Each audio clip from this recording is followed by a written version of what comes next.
केॾो त भलो बेशके रमज़ान महीनो आ पुरशान ऐं शौक़त में ज़ीशान महीनो आ केॾो त भलो बेशके रमज़ान महीनो आ पुरशान ऐं शौक़त में ज़ीशान महीनो आ हिन माह जे आमद सां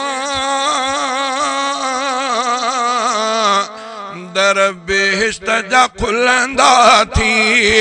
हिन माह जे आमद सां दर बेहिश्त जा खुलंदा थी सो ख़ास मिठे रब जो मेहमान महीनो आ पुरशान ऐं शौक़त में ज़ीशान महीनो आ केॾो त भलो बेशके रमज़ान महीनो आ पुरशान ऐं शौक़त में ज़ीशान महीनो आ रोज़े में शिफा रखियल ऐं रूह यारहत रोज़े में शिफा रखियल ऐं रूह यारहत इंसान जे दर्दन जो दरमान महीनो आ पुरशान ऐं शौक़त में ज़ीशान महीनो आ केॾो त भलो बेशके रमज़ान महीनो आ पुरशान ऐं शौक़त में ज़ीशान महीनो आ हिक रात भलारी हिन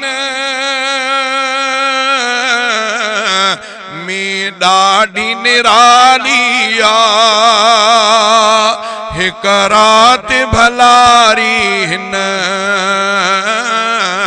में ॾाढी निराली आ क़ुरआन लथो जंहिंमें फैज़ान महीनो आ पुरशान ऐं शौक़त में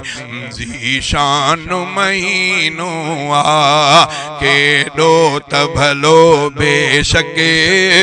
रमज़ान महीनो आ पुरशान ऐं शौक़त में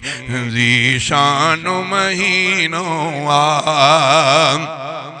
थो अजुर मिले बीणो हिन माह अंदर बेशके थो अजुर मिले बीणो हिन माह अंदर बेशके ही सभिनी महीननि जो सुल्तान महीनो आ ही सभिनी महीननि जो सुल्तान महीनो आ पुरशान ऐं शौक़त में ज़ीशान महीनो आ केॾो त भलो बेशके रमज़ान महीनो आ पुरशान ऐं शौक़त में ज़ीशान महीनो आ ऐ हनफी रफ़ीक़ अहमद छा ॻाल्हि कयां हिन जी